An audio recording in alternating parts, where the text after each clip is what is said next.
Do the young women of the Mountain West have one more courageous stand left in them? Are they willing to forfeit games in the Mountain West tournament to protect the rights of future young women so they don't have to go through this same thing?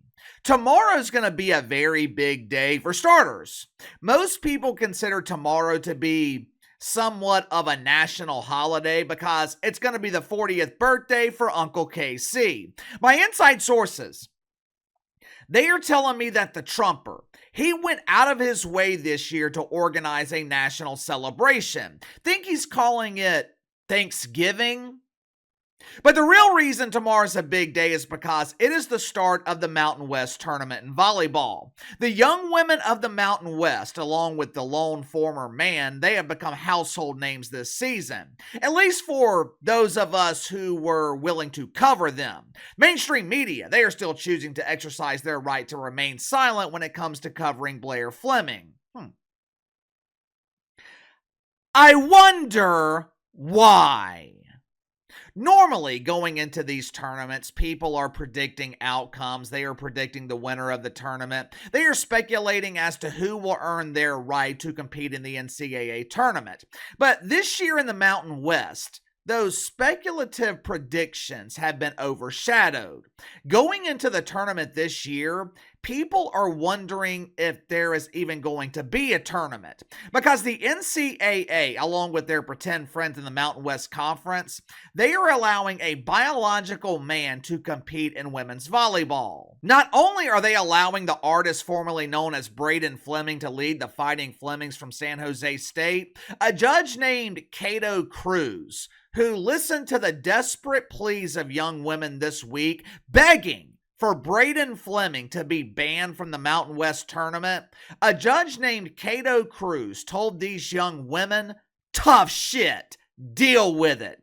Blaire Fleming will be allowed to compete in the tournament. Now imagine my surprise. Just imagine my surprise when I found out that Cato Cruz is a judge that was selected by our former fearless leader, Johnny B. Biden. If you haven't already, make sure to like and subscribe. You can follow me on Twitter at KC_BTL84. If you happen to stumble across this video, be sure to check out my main channel, Behind the Line. Search Behind the Line here on YouTube. Should be the first channel that comes up.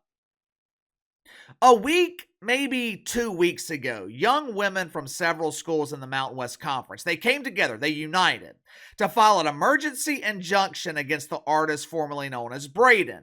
They were begging the courts to do something that the adults in the Mountain West and the NCAA were unwilling to do.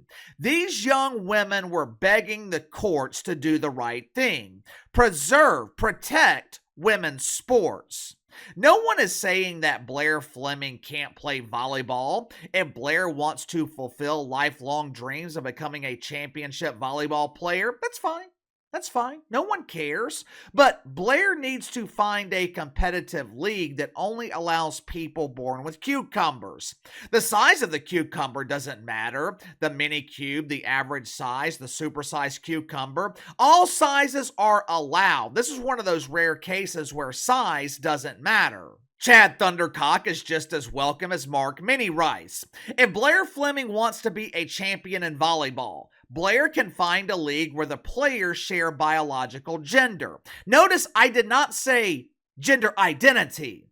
If Blaire can find a league where all the participants are okay with competing against various gender identifiers, that's great. Unfortunately, though, for Blaire, that is not the Mountain West. But Blaire doesn't give a shit about any of that. Blaire doesn't care about the rights or the safety of these young women. Neither does the Mountain West, and apparently, neither does the judicial system.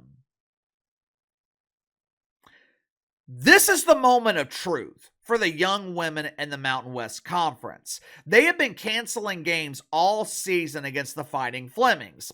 Last I checked, I believe there were 5 schools that forfeited games against Blaire Fleming, but those were just regular season games. I don't want to call them meaningless. It was definitely a sacrifice to forfeit those games, but tomorrow is where it counts. Tomorrow is where you have the potential to receive national mainstream attention. When you think about it, this could be the perfect storm because right now, the mainstream media is begging to recapture the interest of normal people. For the first time in years, we have seen a semblance of honesty throughout the media after years of lies and propaganda. Outkick will be in Las Vegas covering the tournament. Who else in the media will be willing to cover the story? Because so far, Outkick and something called Redux, they have been the only media outlets willing to cover the story. But the big question is, will these young women give the media something to cover? Do they have one more stand left in them? Will they be willing to forfeit tournament games? Will they refuse to compete against Blaire Fleming one last time? Guess we'll find out tomorrow, or maybe it's Friday. I think the Fighting Flemings were given a first round bye because they were handed so many free wins during the regular season from teams refusing to compete against them. But do they have one last fight in them? Will the Mountain West tournament be canceled due to lack of participation? You tell me. Sound off in the comments below. I'll see you guys on the main channel.